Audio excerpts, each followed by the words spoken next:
নমস্কার বন্ধুরা, এনপি চ্যানেলে আপনাদের স্বাগতম।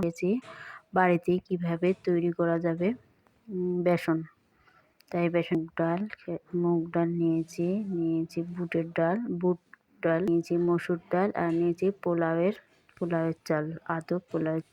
সবগুলো এখন শুকনো খোলার জন্য ভেজে নেব।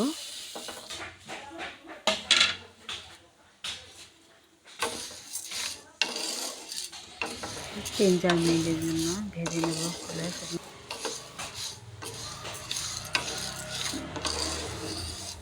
এভাবে শুকনো খোলায় ভেজে নিতে হবে।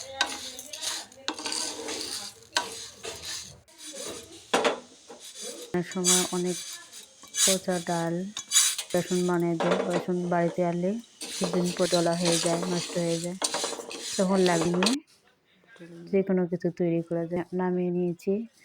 এখন মিক্সিতে এই যে বেসন বাড়িতে তৈরি করা যায়।